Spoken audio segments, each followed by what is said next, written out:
Okay, welcome everyone. We're going to go ahead and get started. Thank you so much for joining us today and welcome to the 2021 Florida Public Transportation Association and Florida Commission for the Transportation Disadvantaged Legislative Awareness Day. I wanted to let you know that this webinar is being recorded. For those of you in attendance, we will send you a copy of this webinar later, hopefully this week. We have a great lineup today. We'll be hearing from both the FPTA and CTD chairmen. We'll be hearing from the FDOT Secretary, Kevin Tebow. You get to watch several videos about safety protocols that transit systems have implemented and also some rider testimonials. We'll also hear from a special guest, Senator Audrey Gibson. We're also excited to have both APTA and CTAA here to discuss all that's going on at the federal level. And you all know that's quite a bit. You will have an opportunity to ask both APTA and CTA questions. So at the appropriate time, you can type the questions into the chat box. So we are now beginning. Thank you for joining us, and I will turn it over to CTD Chairman Marion Hart. Welcome to the 2021 Public Transportation and Transportation Disadvantage Awareness Day. Each year, the Commission for the Transportation Disadvantage and the Florida Public Transportation Association host this event for the purpose of making and promoting the awareness of mobility needs of all Floridians, including those that are transportation disadvantaged. But as we all know, we've had an exceptional year. As in most sectors of the U.S. economy, the global pandemic has had a tremendous, significant impact on the public transportation industry. But aside from that, we have operated under the most difficult circumstances, but our system's commitment to clients, their safety and mobility has remained unchanged during the last 12 months. We're here today to recognize leaders across all sectors of our systems, individuals that have worked tirelessly to support our riders throughout the pandemic, namely the transit operators, the planning agency staff, elected officials, ride advocates, and other local partners. I'd like to give a special recognition to the drivers and to the first line staff.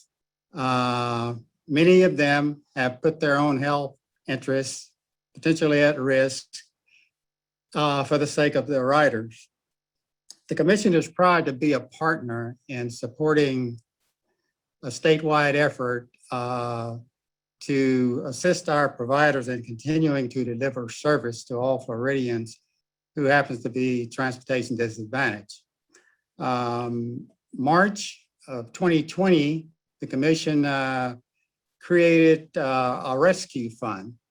The purpose of the fund was to provide financial assistance to the community transportation coordinators so that they would not have to reduce the levels of service and operate with inadequate funds. The department last year spent over $9 million for the purpose of assisting our systems with emergency relief efforts. We would like to also recognize and give thanks to our partners within the Florida Department of Transportation and the Florida Public Transportation Association with their leadership in the emergency response effort across our local systems. That effort also generated a website, a special website, a designated website, whereas up-to-date information was available and best practices across the systems was also shared. That effort also created a resource guide with safety protocol for the transit systems. And as well as it had several listening sessions for our stakeholders to provide consistent information to the transit industry. Finally, we want to give thanks to our legislators who have given us their untireless support in terms of funding. Last year, the legislature appropriated $4.5 million to the trust fund. That appropriation made it possible so that the transit operators did not have to reduce service. We know that the legislature is in session as we speak, and we want to express our appreciation for continued support for the Transportation Disadvantaged Program.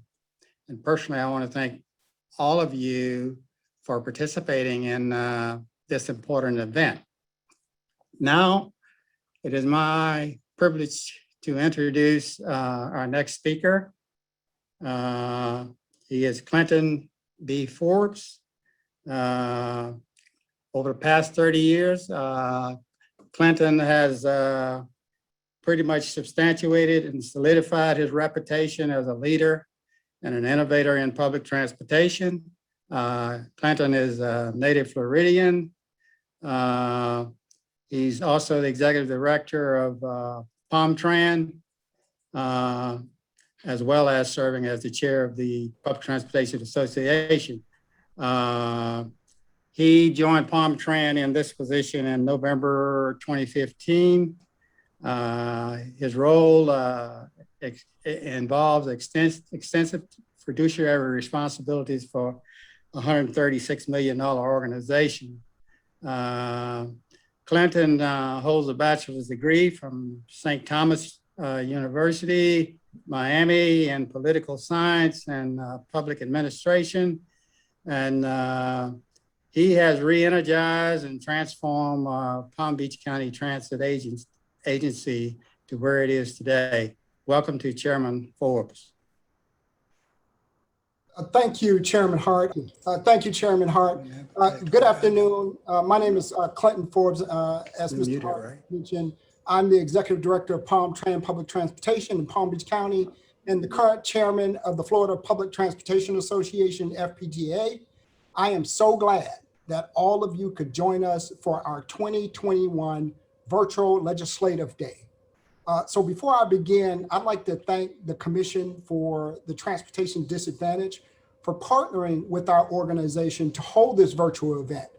All of us are still adjusting to this world that we are living in. And I greatly appreciate the CTT staff's commitment to working with FPTA on this virtual event. This last year sure has been interesting, to say the least. I am pleased to report we continue to provide essential transportation services as we have throughout this pandemic. We are acclimating to a new normal, one in which we might not be able to gather together in person, but in which we remain close in spirit. I would like to take some time to recognize the amazing efforts of our frontline transit workers, who I am just tremendously proud of. Our bus operators, mechanics, utility workers, paratransit operators, road supervisors. All of these essential workers have been on the job providing crucial transportation throughout the pandemic. They have adapted to schedule modifications and new health and safety protocols and have truly risen to the challenge. Thank you all for your tremendous work and dedication to our industry as we have maneuvered through a very tumultuous year. Despite the unique environment we now live in, it is even more clear to me how important transit is to our local communities. Our frontline workers have been transporting other frontline workers to their jobs, from medical personnel to grocery store clerks. In fact, PalmTran's on-demand service, Go Glades, which covers the Lake Okeechobee communities within the county, actually grew in ridership during the pandemic. We've also seen a substantial number of passengers accessing Lake Worth Beach on our leg to the beach added in January 2020. So I encourage all of my Florida transit colleagues to remain vigilant as we are on the cusp of defeating COVID-19. With the vaccines rolling out fairly quickly, I think we are really starting to see the light at the end of the tunnel. I believe this crisis has made us more nimble and enabled us to find efficiencies and innovations. I personally believe that crisis breeds innovation, and our transit industry has innovated to make everyone a little bit safer. One such efficiency for PalmTran has been remote working, particularly for our reservationists, which I personally believe won't change. As we move into what we hope are brighter months ahead, I know the improvements and efficiencies we created during the pandemic will endure and help us further ensure the safety of everyone for years to come. While our fixed route and paratransit systems across the state have all seen a large drop in ridership since last spring, we now know what our new mission must be. We must show the public that it's truly safe to ride transit again. This will probably be almost our sole mission over the next year or two, and know that we can rise to that challenge. I applaud you for being here today and helping us spread the word on all of the good things that public transportation is doing across our state. We have a lot of work to do, but I am confident that our public transit systems in Florida will come back even stronger than before. So thank you for taking the time to join us today. It's a great showing of support and really helps to re-energize all of us in the work that we do as public servants and public providers. So I now have the pleasure of introducing Secretary Kevin Tebow. Secretary Tebow was named Secretary of the Florida Department of Transportation by Governor Ron DeSantis on January 18, 2019. Since that time, Secretary Tebow has focused the agency on implementing several initiatives centered on improving safety, enhancing mobility, and inspiring innovation.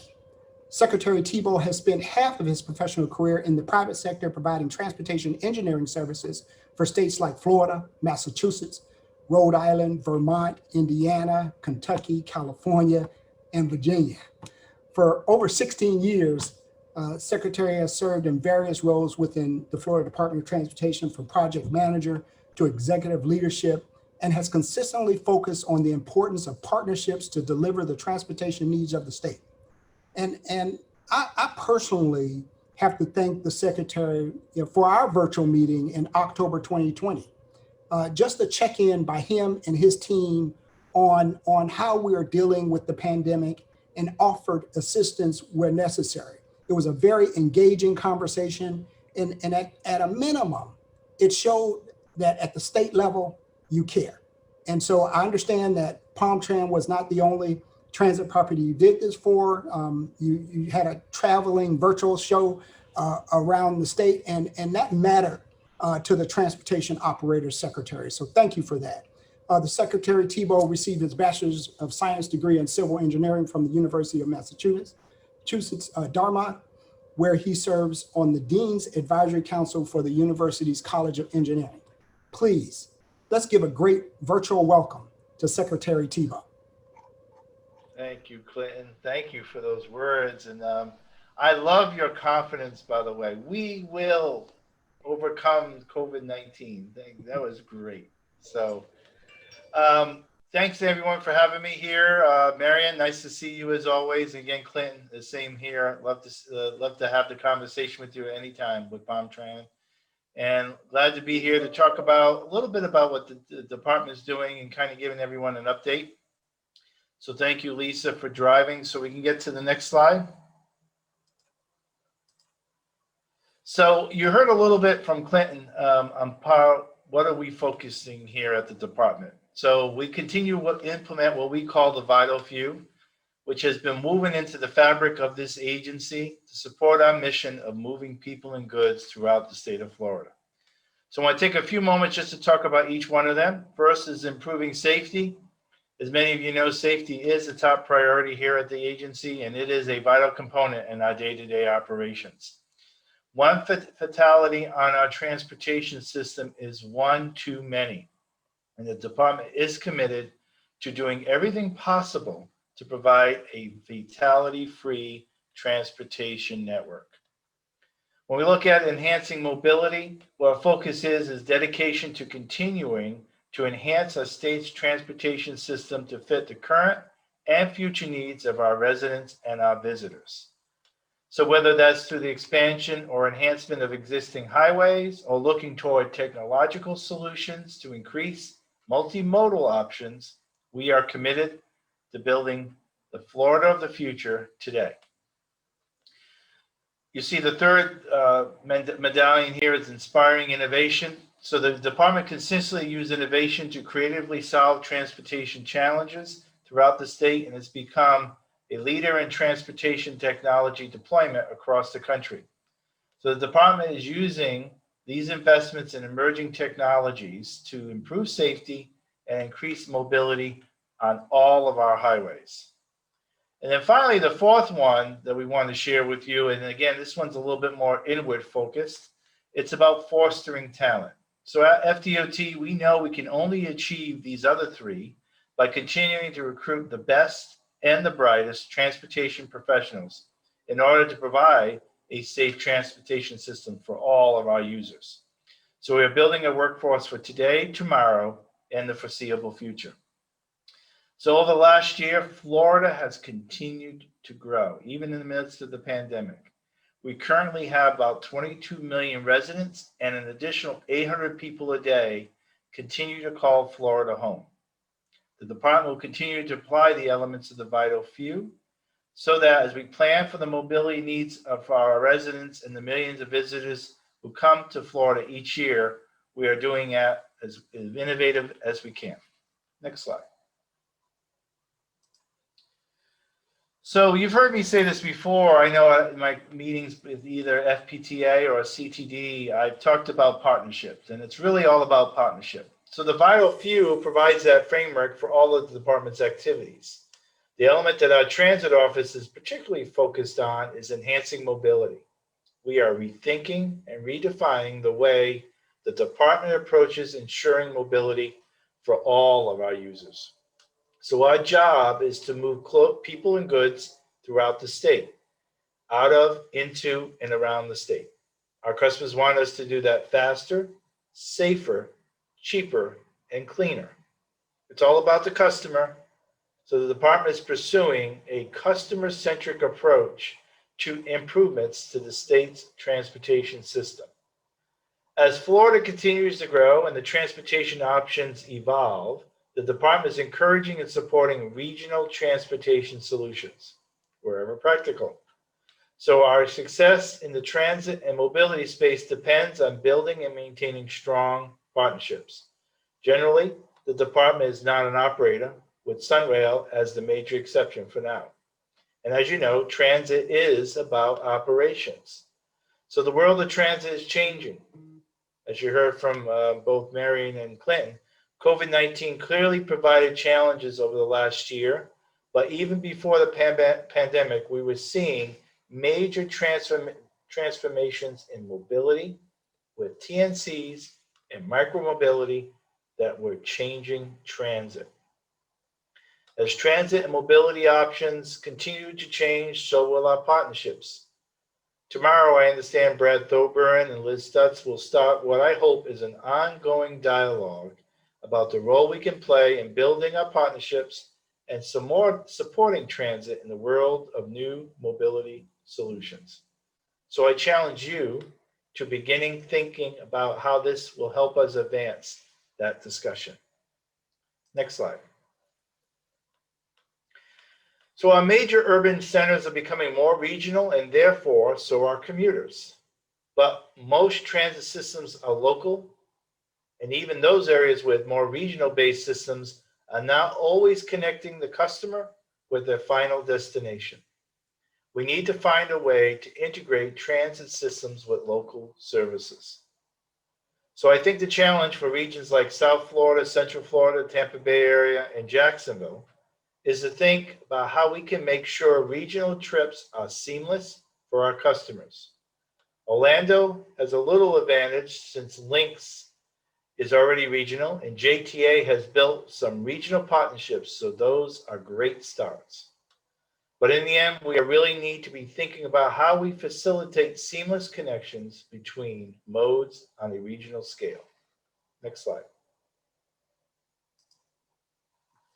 So what are the strategies? There are a number of strategies that the department is working on to help transit operators across the state provide that regional seamless connection that our customers are looking for. And these strategies include funding flexibility, project evaluation criteria that prioritizes enhancing mobility, and improving coordination between our MPOs, our transit providers, and the department.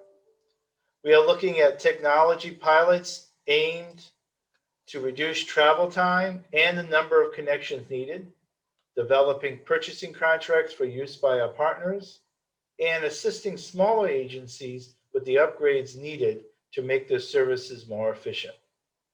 Remember, at the end of the day, the focus should be on the customer and the consumer and how we can all work together to provide the best experience for them. Next slide. So I'd like to go, before we get any further, I'd like to go ahead and give you kind of an update about the budget impacts that the department continues to face during the pandemic and the resultant reduction in motor fuel consumption.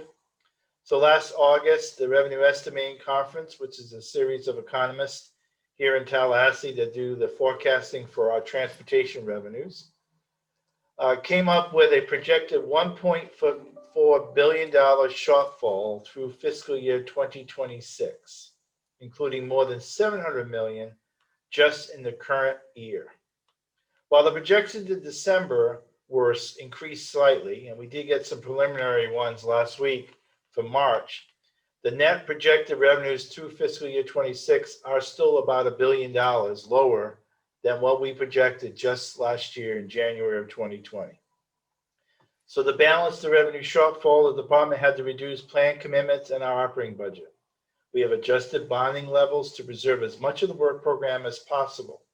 We reduced planned projects rather than stopping active projects and production projects.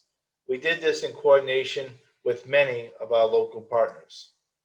The current environment we find ourselves in is thankfully very unique, and we are seeing a gradual rebound. We expect to receive another update here, like I mentioned shortly, and we'll be sharing that with you in the coming weeks. This slide also gives you a snapshot of the sources of our funding on the right side. There are three main sources: the state revenues, which make up about 50% and has traditionally been that way for many years. Those sources are gas taxes primarily, as well as motor vehicle license fees, initial vehicle registration fees, title fees, and so on. The federal funding usually makes up about a quarter of our overall pie chart, and that's also our federal apportionments and our obligating authority, again, based upon the federal gas tax. And then toll facilities make up about 18% of our overall revenue stream, and they are projected by traffic and revenue studies. Next slide. So the phenomenon we see is a decline in motor fuel consumption. In the long term, that's where it's going. No matter what the cause, that's going to impact the department. We have known for some time now that we were going to have this phenomenon, and people are looking for alternative ways for funding transportation. Again, this is not unique to Florida. This is at the national level as well. The vehicles on our roadways and the mobility choices that people are taking are changing.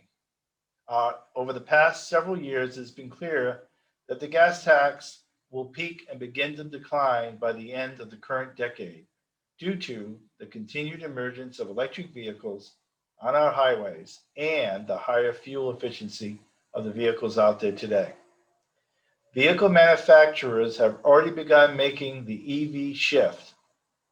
And as of December 2020, there were 56 various models of electric vehicles in the United States, offered by a number of different manufacturers, including Kia, Nissan, and many others. Ford recently announced that it will sell electric vehicles only in Europe, beginning in 2030.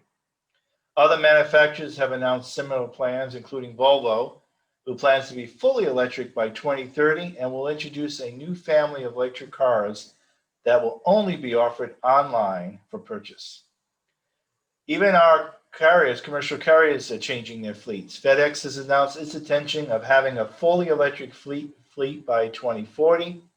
Uber and Lyft have both announced their intentions of their ride-sharing fleet being all electric by 2030. The Biden administration has announced that it will replace the entire U.S. government's fleet of 650,000 vehicles with electric models. We have heard recently that U.S. DOT Secretary Pete Buttigieg has acknowledged that due to this increased electrification, something has to be done at the federal level because the gas tax is not a long-term funding solution.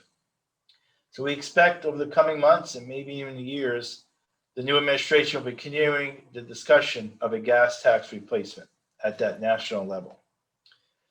So we are entering the beginning of what we had started to call the end of the ICE age, ICE standing for internal combustion engine. In 2020, Florida had more than 60,000 registered electric vehicles. Our adoption rate of 0.41% is currently below the national average of about 2%. The graph here shows what current analyses are predicting related to the growth of electric vehicles on our highways. Under the aggressive model, EV ownership in Florida could reach as high as 35% by 2040. So what does this mean for our gas tax revenues?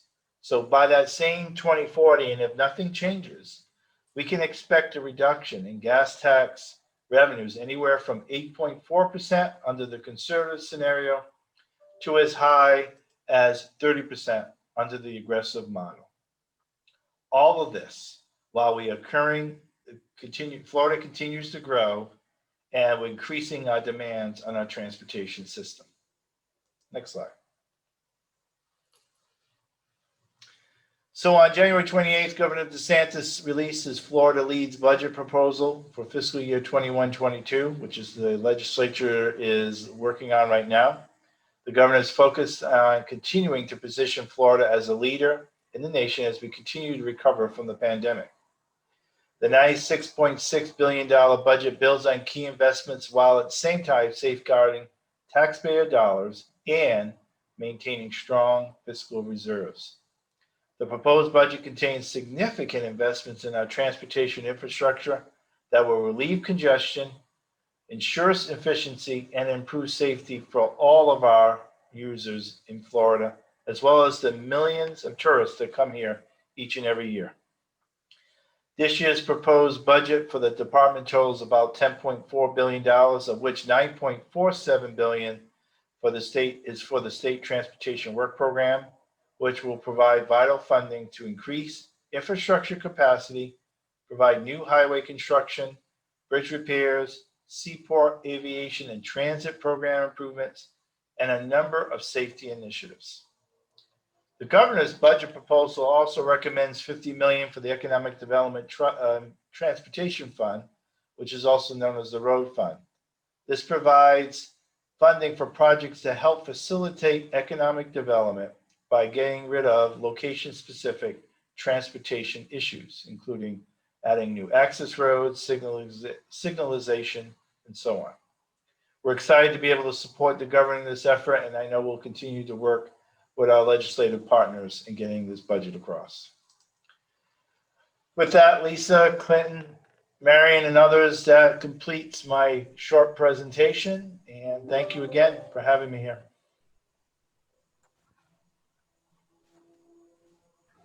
Thank you so much, Secretary Tebow.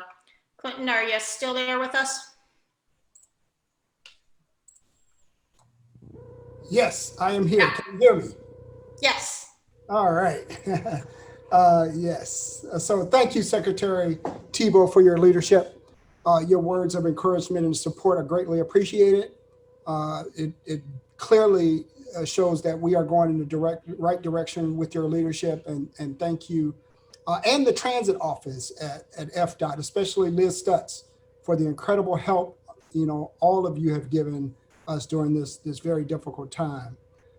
Now we've got a special video that my staff has put together with an overview of some of the safety protocols that Palm Tran and many other transit systems across the state have put in place.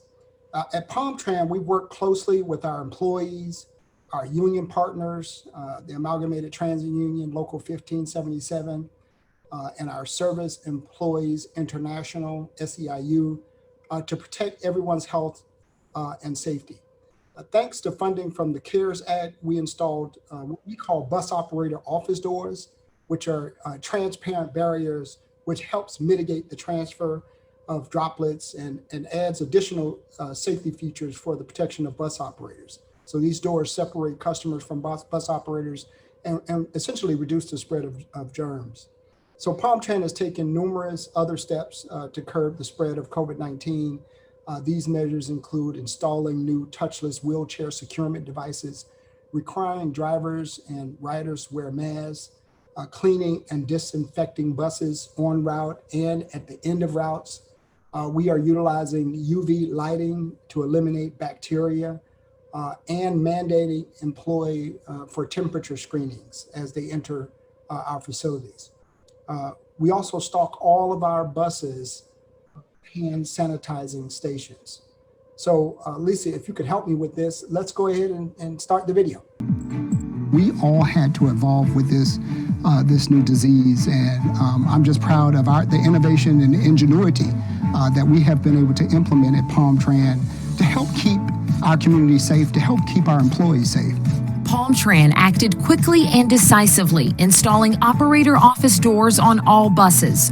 The plexiglass barrier provides an extra layer of security between the driver and the riders. The entire fixed route fleet was retrofitted with the Q-Straight Quantum system. This allows touchless wheelchair securement and added peace of mind for mobility passengers. Palm Tran also invests in the industry's most advanced cleaning standards. As customers alight the vehicles, our cleaners board the vehicles and they wipe down the rails and the seats and sanitize the seats. And it's helped build public confidence in our system during COVID that this system is safe and clean to use. UV lights are also being installed in all buses and paratransit vehicles to kill viruses and bacteria before circulating in the air. Hand sanitizer has remained stocked and available for public use. Passengers are required to wear a mask and practice social distancing on board. To help with this, the maximum capacity was lowered to 20 passengers. Go Glades is now a full, on-demand service similar to Uber and Lyft. More than 200 new trash receptacles are being installed at bus stops. All staff are also screened and have a temperature check before entering the workplace each day. I am enormously proud of all of our Palm Tran workers, particularly our frontline workers, our bus operators, our cleaners, our maintenance personnel, our supervisors. They are considered essential personnel. We are thankful to have our heroes transporting yours.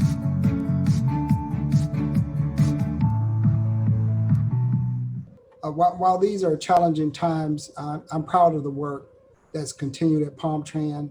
Despite the pandemic, Palm Tran was recently honored for its commitment to safety by the American Public Transportation Association with the Gold Safety and Security Award.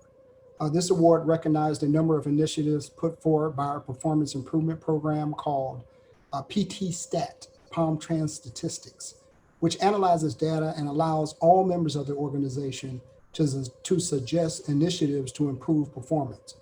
The award also recognized the efforts of our safety, training, and compliance section.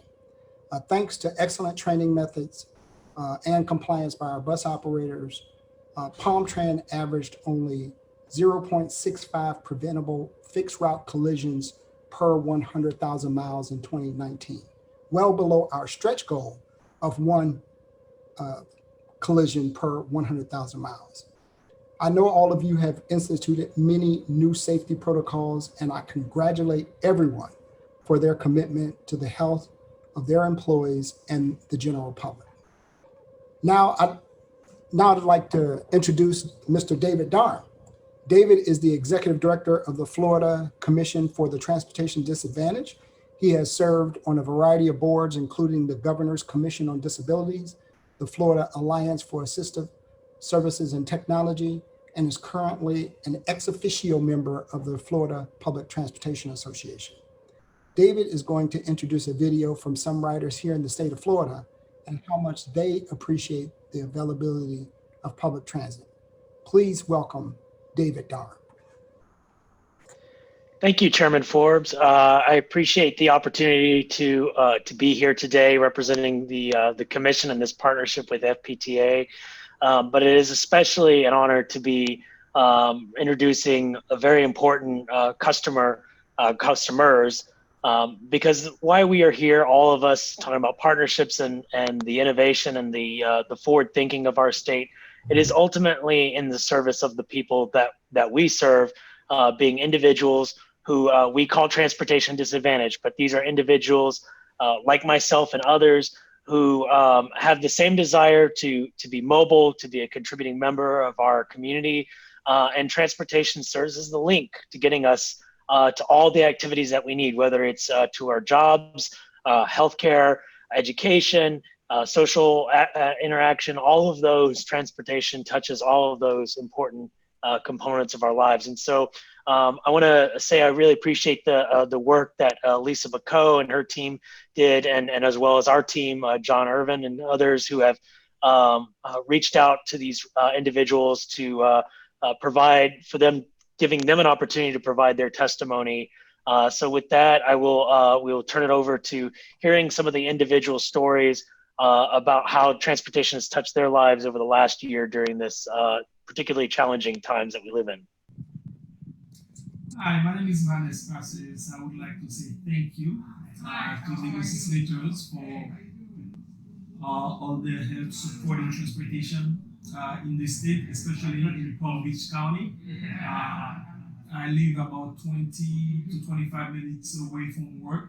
So with public transportation, I'm allowed able to come to work on a regular basis and to move around the county. So thank you so much for supporting that program, and I sincerely hope that you will continue to fund transportation in the county so that people like me can continue to be independent. Once again, thank you. Hello, my name is Jason Goldfield, and first of all, I wanted to thank the legislators for their continuous support of the Transportation Disadvantage Program.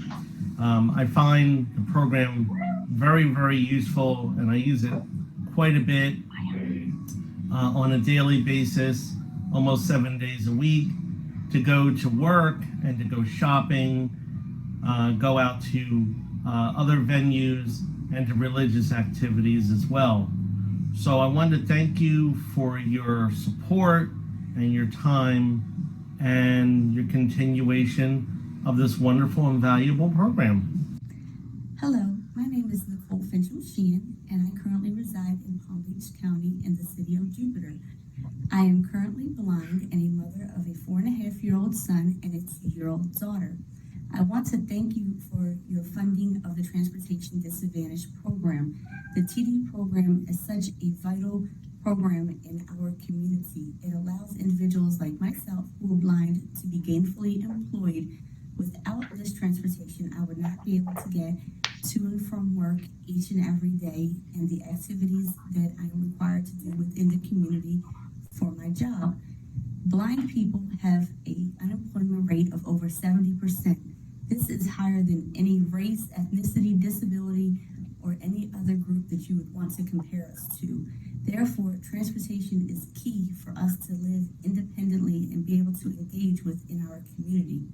As a mother of 2 small children, having transportation is also vital for them to be able to engage in the community and participate in swim class, gym class, library activities, and other community events that take place that are age appropriate for them. In addition, I use this program to take them to and from school each and every day, as well as for all of us to attend medical appointments and other things within the community. Again, I'd like like to continue to thank you for the Transportation Disadvantage Program and continue to encourage you to please continue funding, as those of us with disabilities want to be able to maintain the independent lives we have, and transportation is a key and vital role for us to be able to engage within the community and maintain our independence. Thank you. Ladies and gentlemen of the Florida Legislature, my name is Dr. Lewis Crichton, and I'm a retired OBGYN. I'm here to express my thanks and gratitude for your funding of Palm Beach Tran. I have been losing my vision over a period of time, and with that, not only do I lose my mobility, but you also lose your independence, which is at least as bad. And it impacts not only on me, but also those around me. And I have to depend on my wife and friends. However, now that I've been using Tran, I have regained a lot of my independence. And it's a wonderful feeling to know that you can go and do as you please. So thank you so much. The people of Tran have been wonderful. They have been compassionate and caring. Their service cannot be beat. Certainly the fare of $3.50 is a true bargain. So again, thank you so much for giving me back some of my independence.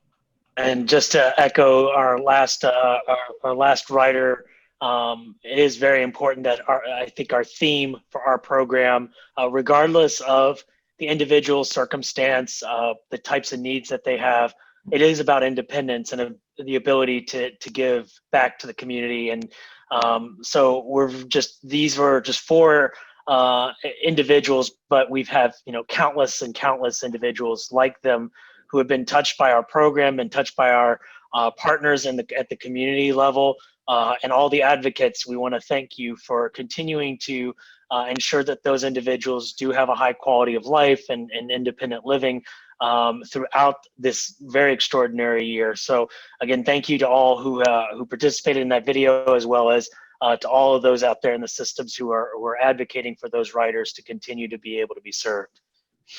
I believe now Senator Gibson's about signed in. So I think at this stage, Lisa, can I go ahead and introduce Senator Gibson, if that would work? Yes, I believe so.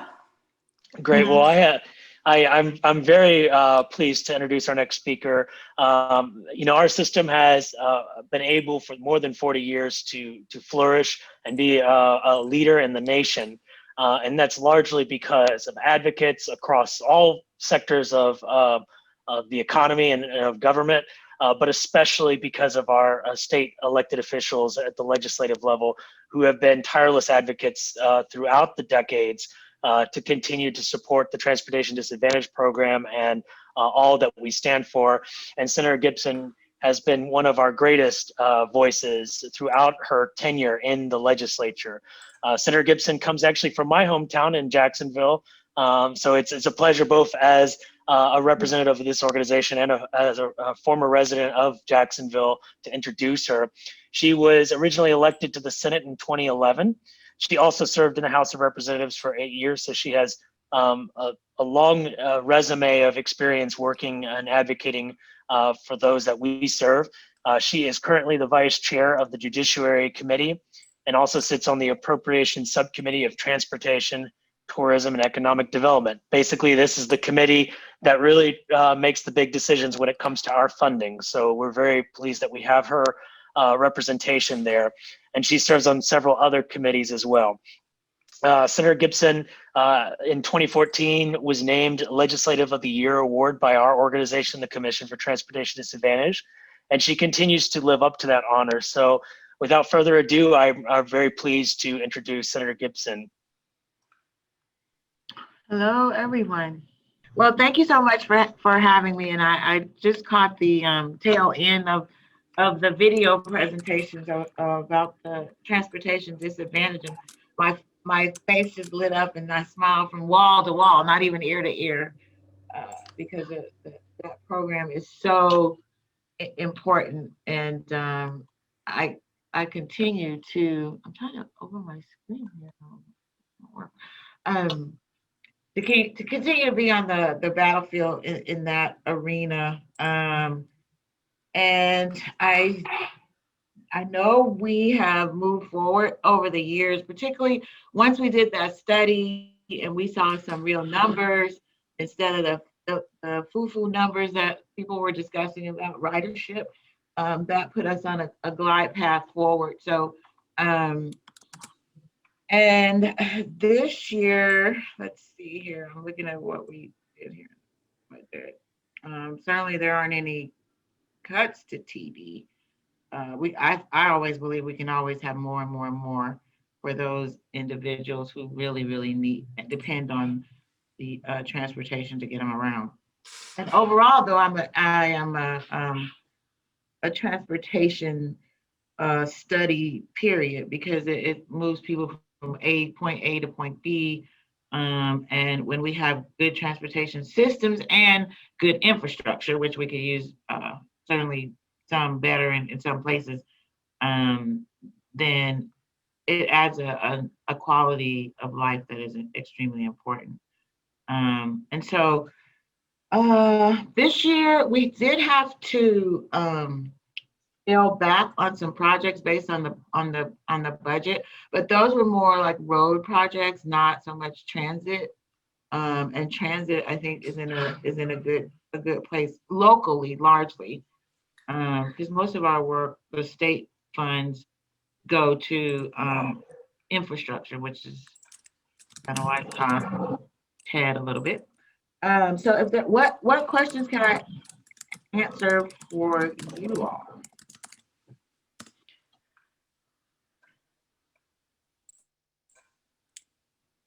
Senator Gibson, I think mainly we just wanted to hear your perspective and an update on from the Florida Senate side about where we are as a state in terms of supporting the Transportation Disadvantage Program and the transit industry as a whole, the public transportation industry. So I cannot see the chat box to see if there's any questions on our end, but mainly we just wanted to hear your side of continuing to be a voice for our system. And absolutely, and I think that we have to look back to see when that study was done, because I believe that ever so often we should do a study. We shouldn't just have one study stand for years and years and years and not look at true ridership, which that study revealed. And what was that, 5, 6? How long ago was that? Maybe longer. I think it was when I first came to the Senate, actually, and that was in 2011. So to make sure that the dollars are where they need to be, and that the counties and cities with the ridership, that we have accurate numbers, so no one county is suffering and somebody else is doing really, really well. They all should do really, really well, but we want to make sure there's the right balance for the right ridership for the right people, right? And I think that put us on a path to that. So the TD program is going to be fine. Transportation overall, again, much of it is federal dollars, but we did have to put some road projects on the back burner just because of a little bit of a downturn in the economy. And are there any questions for me? I know it's not very specific, but transportation disadvantage, of course, is a trust fund too. And as long as we don't take anything away from the trust fund, then we're looking at 156 million plus another 997 million. And that probably won't make much sense just in dollars by itself, but it's not like a deep cut, and our folks will be suffering. That's the good news. Well, again, we really, on behalf of our system, we really appreciate you continuing to advocate for our riders and our system providers. We wish you the best in this. I know this is a very tough session obviously because of COVID-19. But as you heard, we have systems advocates out there who are continually working to ensure that services continue through the duration of this difficult time we're in. So again, thank you for all the work you're doing in the Florida Senate. You have but to call me if there's any issue, you know that. Any issue whatsoever with individuals trying to get from point A to point B, there's a lack of service or lapse in service, don't ever hesitate to call me because I will be Johnetta on the spot. Thank you so much. We appreciate it. You're welcome. Bye, everyone. Thank you, Senator. Thank you, David. Everybody, good to see you all. Thank you so much for joining us today.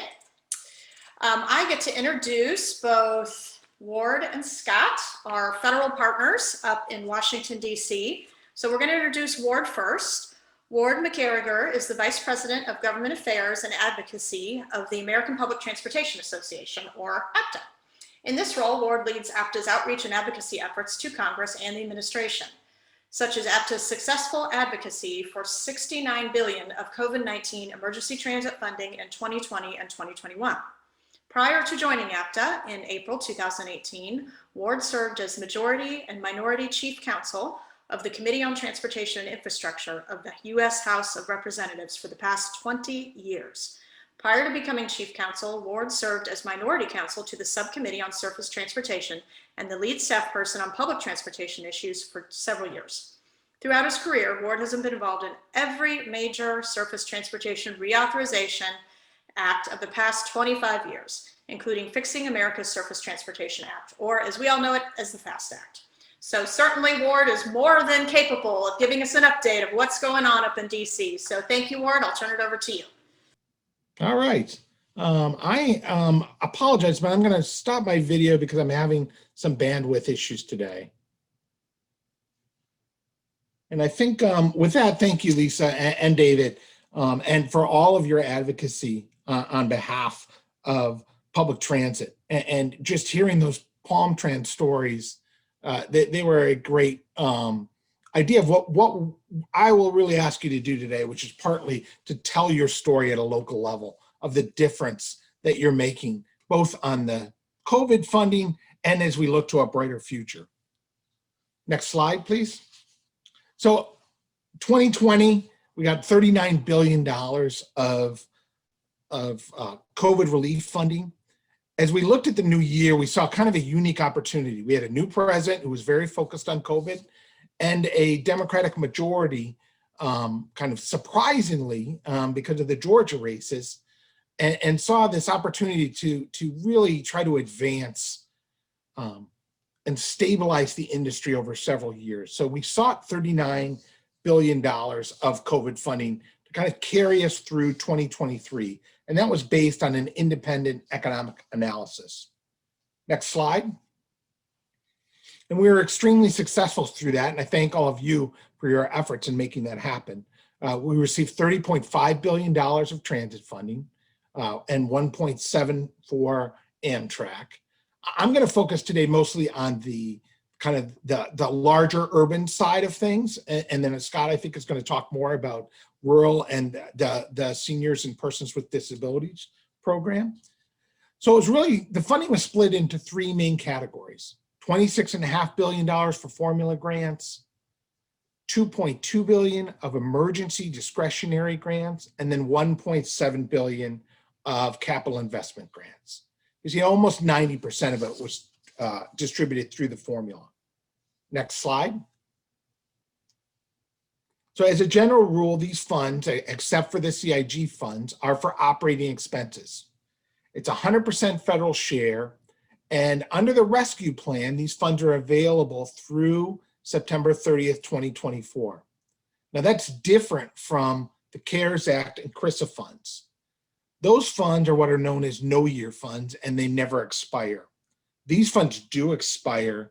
And from an APTA standpoint, we urge you to obligate all these funds as soon as possible, but you may want to prioritize the rescue plan funds to make sure that those are obligated prior to the September 24 deadline. Next slide. So under the formula grants, $26.5 billion, it's really split among 3 formula grant programs: urbanized area, rural, and seniors and persons with disabilities. FTA has just put the apportionments out during this meeting. So you can see the exact amounts for the different urbanized communities and states for the rural areas and the seniors programs. They just issued those probably within the last 2 hours.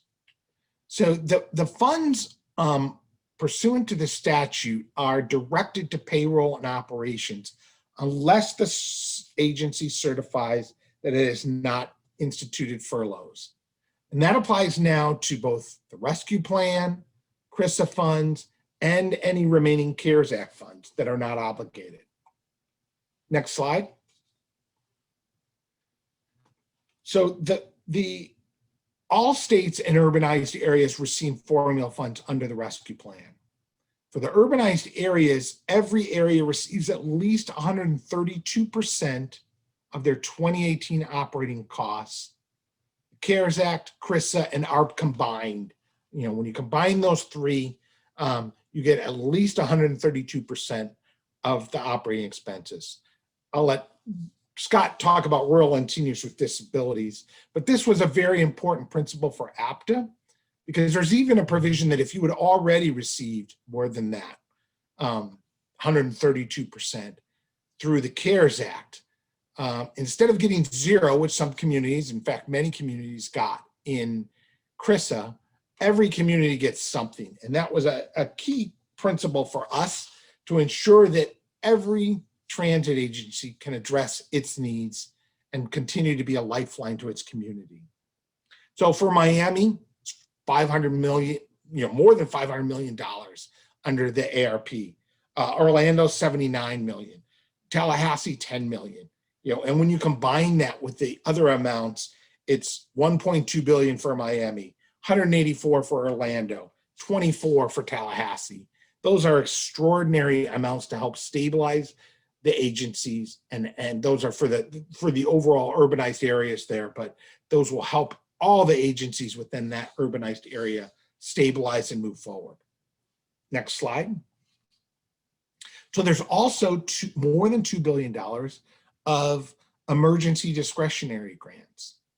And these funds are only available for operating assistance, and they require very specific application requirements to determine whether you're eligible for them. And you have to show that you have a level of financial need, and that's how they will be evaluated by FTA. We expect FTA to issue a notice of funding opportunity for those within 180 days of the date of the enactment of the American Rescue Plan. Next slide. And then there's CIG money. So there's $1.4 billion that goes to new starts and core capacity. And that's for 23 specific projects that are currently under construction. And then there's $250 million for small starts. And we expect FTA to use a discretionary process to provide those small starts funds. Those will go to projects that have already received an allocation or are in the CIG pipeline. Next slide. So this is the outcome of the COVID of the last year. When you look at the different surface transportation modes, Amtrak, highways, transit. We did extraordinarily well, and that's a tribute to all of you and your efforts. But I think it's important to recognize that for transit critics, this is not, we may take this as extraordinary success. They view this as unbalanced and feel that highways was shorted and that transit did not need the money. And we saw it during the committee consideration. 27 amendments were filed in the T&I committee to eliminate, cut, or transfer these transit funds. We saw the same type of thing on the House and Senate floor. So this was a heavy lift, and it's important that as we go forward, that we put these funds to good work. Next slide.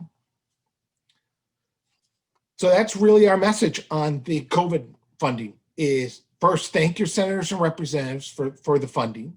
I think the message is a little different for Republicans and Democrats because Republicans opposed the COVID bill. So you may want to talk more broadly about COVID funding, not this specific American Rescue Plan. Most importantly, put these funds to work and tell your story about the difference they've made. And I think the Palm Tram examples and the testimonials are a great example of that. Next slide. So I think the other piece here is getting ready for the infrastructure bill. When you looked at the rescue plan and what we faced, the first thing as you think about an infrastructure bill is you've got to recognize how closely divided both the House and Senate are. Now, the Senate, we all know, is 50-50, and any senator, any Democratic senator, if they're trying to do something on a party line basis, can upset the apple cart. But the House is almost equally divided, and 4 or 5 members there from a Democratic majority can upset things there. And we saw a party line vote on the rescue plan when they used what's known as the budget reconciliation process. I think for the infrastructure bill, there will be an effort to proceed on a bipartisan basis through May at least. We'll see how that progresses. And if not, then they may move to what's known as budget reconciliation. Next slide. So one of the big issues here is why is there a partisan difference? We kind of see a renewed focus among Republicans on the budget deficit. And that's a major issue for the highway and transit programs. This table shows the current highway trust fund shortfall, and it's just to fund current levels, not any increases. If you want to do a 5-year bill just at FAST Act levels, it'd take $75 billion into the trust fund just to fund those levels. So will Congress pay for a new bill? How will it pay for it? I think everything's pointing to it will pay for some of it. Next slide. So I think what's the avenue for them to pursue this? They will proceed on a bipartisan basis to start. But if that falters, they will try to move to what's known as budget reconciliation. The key thing here is it allows them to pass a bill with 51 votes and not be subject to a Senate filibuster. You know, if you want to get a regular process, you need 60 votes, meaning 10 Republican senators with your 50 Democrats. This allows you an avenue around that. The difficulty is that there are a lot of restrictions on proceeding this way. In terms of policy changes, broad policy changes cannot be included in a reconciliation bill unless they have a direct effect on the budget. And it's often a party line vote. Next slide. So as we think about kind of going forward on the infrastructure bill, APT has been doing, continual outreach to the new Congress and the Biden administration, working to create champions for our recommendations, looking at new recommendations with the changed circumstances of COVID or just new issues that have come up in the last 2 years. And then to the extent that members are interested in earmarks, asking them to engage immediately with their members of Congress. So what's the path forward here? I think this week, you couldn't pick a better time to have your meeting. President Biden will unveil the infrastructure plan on Wednesday in Pittsburgh. We'll see at least part of the president's budget on Thursday, which may also kind of give us some better ideas of transit funding levels in this proposed effort. As I mentioned, we'll see a bipartisan effort in both the House and the Senate through May to see if they can reach agreement. But we may see at some point the Democratic majority switch to a reconciliation effort. And there are really 3 issues that are hard to bridge the gap between the two parties. Climate issues, the desire of Democrats to go very big on the funding levels, and then how do you pay for this bill? And Democrats are talking about corporate increases, tax increases, and that's very difficult for Republicans to agree to. So those are some of the hurdles, and I think with that, I'll turn it back to you, Lisa. Thank you so much, Ward. Appreciate it. And we're going to be taking questions after Scott's done. So if anyone has any questions, any attendees, please place it either in the question and answer box or the chat box, and we'll get to the questions when Scott has finished. So now I get to introduce Scott. Scott and I have known each other for a long time, and he does a great job for us up at CTAA. And he is the executive director of the Community Transportation Association of America. He's been working with, writing about, and covering the community and public transportation industry for nearly 3 decades. His experience with CTAA includes being editor-in-chief of Community Transportation Magazine, crafting the association's various legislative, policy, and regulatory positions on Capitol Hill, and of course, shaping CTAA's communications, training, and leadership activities. So welcome, Scott. Thanks, Lisa. And also thank you, David, for the kind invitation to speak with folks from Florida. It's always an honor to represent CTAA in front of the folks in this state. And thank you really to all of you for all the work you've done in the last year and how well you've all persevered and really shown the essential nature of community and public transportation. I thought the videos, David, that you showed really remind us that, you know, this is a people business and we're in the job of moving people. And I think that, you know, we have a lot of opportunities in front of us right now, but, and we've gone through some really unprecedented times, and a lot of what Ward just spoke about and some of the things that I'll go through quickly reflect unprecedented need on the part of transit systems around the country so they could continue to serve those essential populations. Next slide, Lisa. So let's talk real quickly. You know, we had these 3 COVID-19 emergency appropriations, and it's $69 billion, almost $70 billion. And I just want you all to kind of take that in. $70 billion off budget in less than a year, flowing into varying forms of public transportation. It's a remarkable number, and something that, geez, I never thought I'd see in my 30 years in doing this, and really speaks to the unprecedented nature of what we've all been facing with this global pandemic. As Ward mentioned, there is a urging right now for all of us to spend this money, to prove that we needed it. And the first way that a lot of systems are really looking at that, obviously, is how fast you can spend the funds, CARES Act, CRISA, and now the American Rescue Plan. I do want to say that not all rural systems and smaller agencies have been able to simply just spend it as quickly as some would like. And I think for those of you out there who are in state managed programs like the 5311 program, you know that as a reimbursement program, it's hard to just spend it all immediately. And so while there is a rush to have that discussion, I want to remind many, particularly of the rural systems, some of the small urbans as well, that many of you are planning out years for these funds and understanding that the economic fallout from the pandemic is not simply going to go away as fast as we'd like it to go away. And I share the enthusiasm of you know, the earlier speaker about, yeah, we are starting to get to the end game here and we're seeing the vaccine. Well, that may be the case, but the impact on local budgets, on state budgets is going to last a while. So if you have plans on how you're going to spend these monies, don't be afraid to say, this is my plan over 2 or 3 years, rather than spending it all immediately, even though you're going to hear that from folks.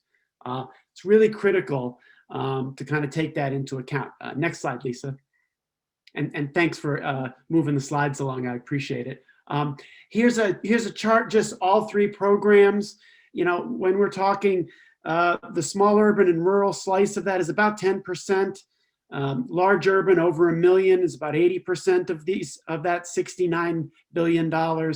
The unnamed slice that I couldn't label, that is the $100 million that we were able to get for 5310, which was really only in the last 2, CRISA and in the American Rescue Plan. Very important, though, to understand that, again, as there's this urge to spend it all quickly, remember rurals, you only got 5% of the total here. Even smaller cities, another 5%. So, and it's the nature, the spending of these funds follows systems that are losing massive amounts of fare box revenue. And for some rural systems, that's not as important as it is for major metropolitan urban systems. Next slide, Lisa. So I wanted to give you an indication of kind of where does Florida sit in all of this. Florida is what we're looking right at about, see, I put some numbers down here before we started. Florida's done well. One of the few states that got funds from the 5311 side in all three programs. A total, just in the rural program, of $101 million in the three emergency appropriations. Compare that to an annual average of $18 million is the average. It was the FY21 5311 apportionment. So that times out, if you look at the next slide, Lisa, Florida ended up at 5.4 times the normal 5311 allocation. The worst states did was 3 times. And so, and you see some states, Delaware got 16 times. I'll let all of you kind of figure out how they fared so well. But it just goes to show that this has been, for rural, just like for urban, a massive influx of revenue, of funding to deal with the pandemic, to keep our employees working, to forestall massive service cuts, to make sure you have all of the PPE and all the things to protect both your operators and your passengers. So, and we've got a whole COVID-19 site at CTA. You can go to all sorts of information there. We've been increasingly doing a lot of work with the CDC. And that's the thing I want to point you to now is, as all these funds have landed, as Ward mentioned, they're for operations. I want to urge you to figure out ways, no matter where you are serving in the state of Florida, how are you helping people get to the vaccine? I can't think of a more important message that we can bring forward when people ask about, well, how were these funds expended, than to be able to say, we were able to get this percentage, this number of people to the vaccine and help open the economy up. Next slide, Lisa. FAST Act reauthorization. It was extended. Reauthorization, the FAST Act is now going to expire end of September 2021. The House is going to use the INVEST Act as a baseline.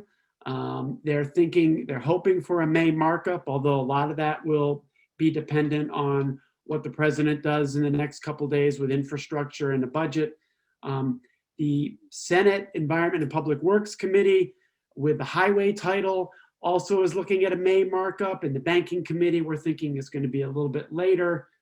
As we mentioned, infrastructure, $3 trillion is being mentioned. I mean, again, the amount of money being discussed here is just enormous, and again, unprecedented, and it really is, and all of it is really, and the focus of the administration right now is get the economy back open, get people traveling again, get businesses open fully again, and people feeling comfortable going out again, and spending money and reinvigorating the American economy. All of this is going to play into that. Next slide, Lisa. NEMT at the end of December, right around when the CRISA Act was signed into law, we also were able to get a major change where the NEMT benefit is now codified into the Medicaid statutes. We've been working on that one for a long time. We know that those funds are used extensively across the state of Florida in both public and private sector uses. Further, though, I really think there is going to be an opportunity in this reauthorization to have a vigorous discussion now that NEMT has, and transit is a piece of it. We can discuss the new styles of services, the new on-demand services, and bringing together and having a discussion about coordination from a much different perspective than we've had in the past. And we are looking forward to having that discussion because we think it's really important, because we're going to enter in a period here where ridership is going to be down. And to evaluate transit, we really think outcomes is going to be critical, and healthcare outcomes are front and center right now. It's again why I think helping people get to the vaccine is just the kind of outcome that we really need to be focused on. And last slide, Lisa, please. Just a couple other things that are on the table in a very busy period here in DC. The census and its impact. We've seen the Federal Register notice from the census. It's out. If you go to CTA's homepage, you can see our analysis of the census Federal Register notice and what we think it means.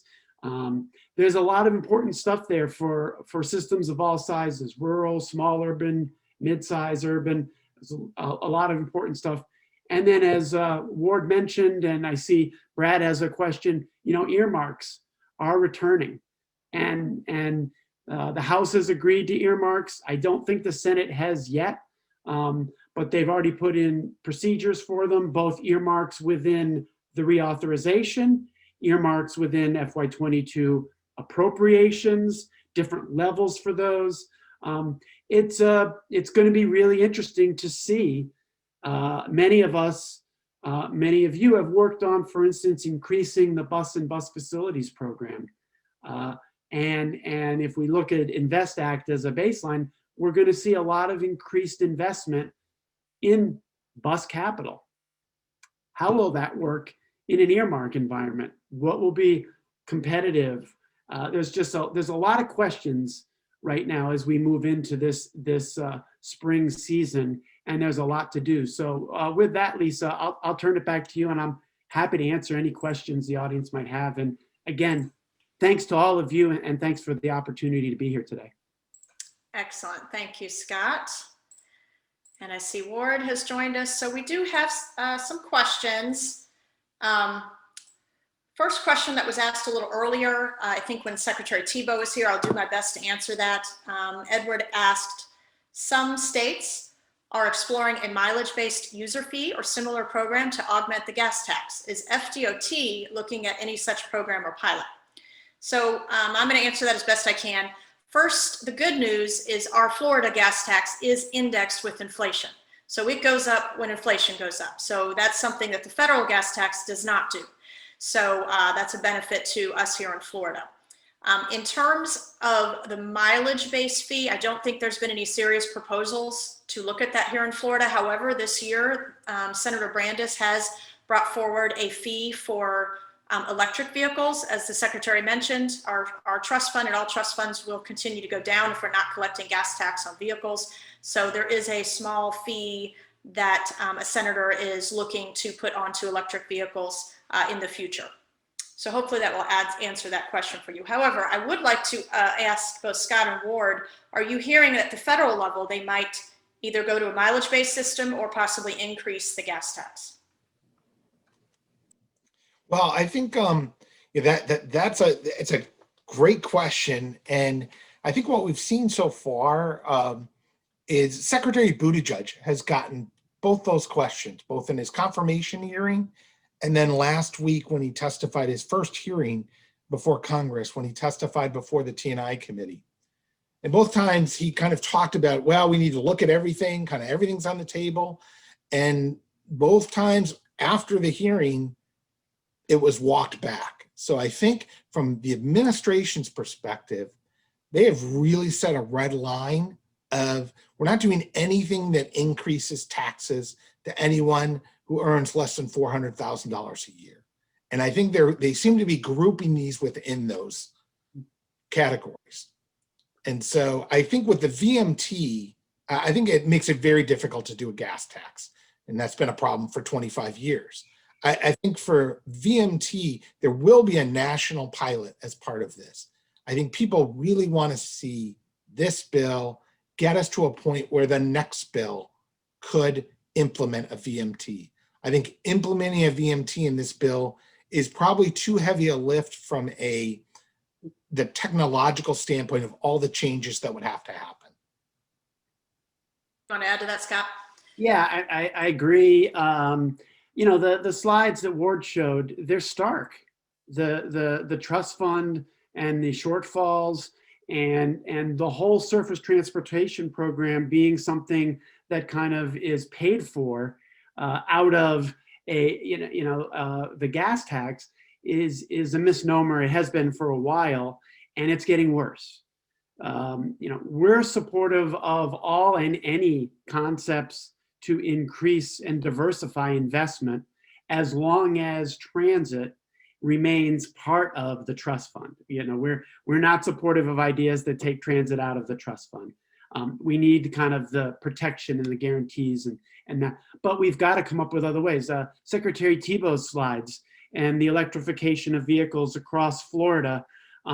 Well, as that happens, if we don't move into a VMT or come up with a way to properly get all those electric vehicles to be paying in, then they're all riding on the system without any payment.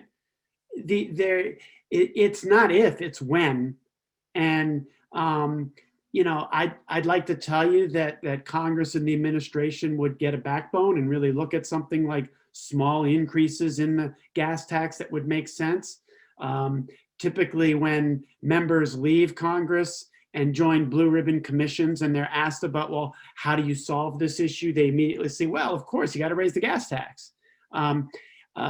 All of those issues are going to swirl around and be at play. And the key thing to remember here is we're starting to move towards fundamental change in a reauthorization from a policy perspective.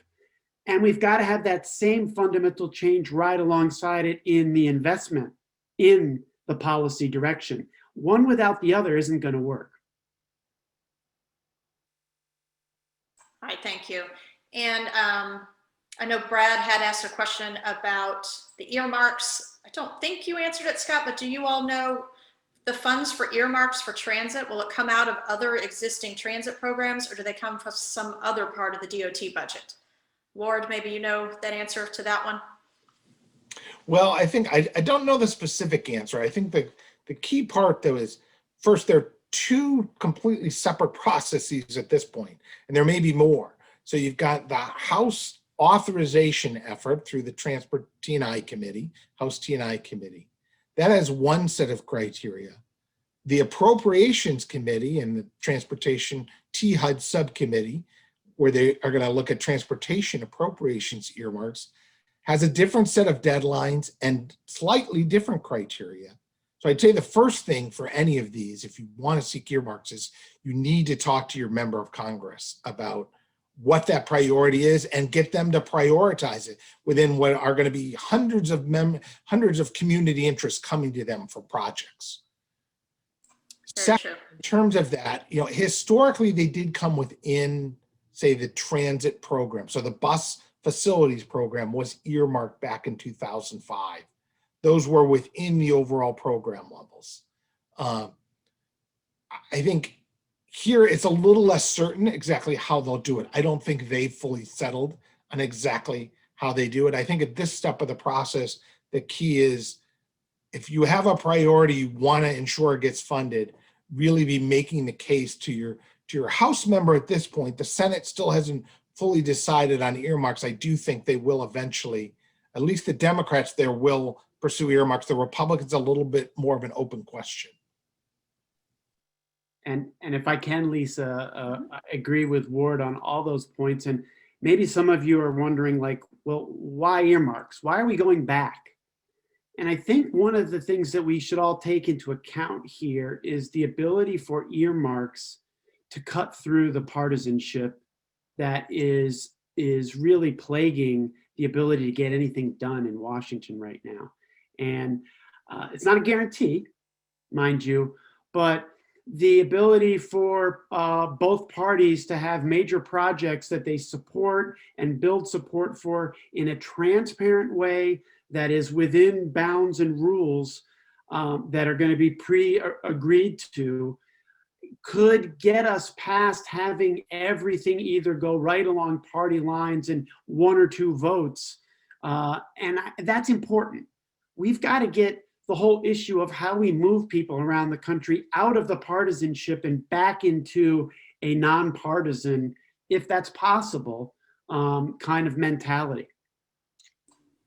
Thank you. We've got one question. We're running a little short on time here. So Scott, this is for you. Someone asked, could Scott expand further on what he expects to see happen around NEMT and any ideas to what Florida could be doing now to be ready for these opportunities from the federal government? Well, one, there's a guarantee now. With the language being codified, any administration can't come along and decide to make the transportation benefit in Medicaid optional at the state level, which is good. Where is it headed? In many states, it's headed towards the Florida model. And so the lessons you've learned over the last decade in dealing with managed care and those pieces are just now, I think, coming to fruition. I'm working with 2 other states right now, for instance, that are trying to figure out how do I work within the managed care. But regardless, where NEMT is headed is very important because we're seeing Medicare, so the healthcare program for seniors, Medicare Advantage plans increasingly are offering transportation as a benefit. Well, why? They're offering it because they get something out of it. These are for-profit institutions. They're not funding transportation. They're using it as a way to entice people to come and buy their MA plans. So the ability for people to get to the doctor is going to increase. And the need for public and private partnerships with the TNCs and transit all to work together is where it's headed, and it's going to be different in different states. But it's not going away. We've safeguarded that piece, and all the demographics tell us it's going to grow, and it's going to be an opportunity that we all need to look at and kind of try to look at as an important opportunity. Thank you, Scott. All right, those are all of our questions for now. So thank you so much, Ward and Scott, and I'm going to turn it over to David to close us out. Thank you, Lisa. Thank you, Scott and Ward, for your presentations and being available to answer questions on the fly. This concludes our event. I just want to say in closing real quick to those out there, our CTCs, our planners, our other transportation operators, advocates, and elected officials, thank you all for everything you do to keep the system going, to keep ensuring that our riders continue to have access to the most important activities that contribute to their daily living. As we go into, at least at the state level, especially as we are going into the second month of legislative session, it is very important for those of you who are representing the system to share your experiences, just like we heard today, share how much these services and this program have impacted your lives. We are very thankful so far to see that it seems that our program, for the large part, is being continue to be supported despite the revenue challenges that our state faces. But as you can see, there's a lot of moving parts both at the state and federal level regarding this issue. And so it's just very important as you being a voice for those who do not have a voice. That is the role that we play, all of us in varying levels of our system, that we are advocates and we are voices for those who do not speak for themselves. So we appreciate all that is being occurring right now from federal all the way down to local level to ensure that we continue to support the access to the most important activities these folks can be able to be a part of. So with that, thank you, Lisa and Amy and John, and all those who worked on setting this up. I know we usually do this at the Capitol. Looking forward to maybe next year going back to being in person. But in the meantime, we wish everybody a great rest of the session. Be safe, and we look forward to seeing you all next time we do an event. Definitely. Thank you, David. Bye, everybody.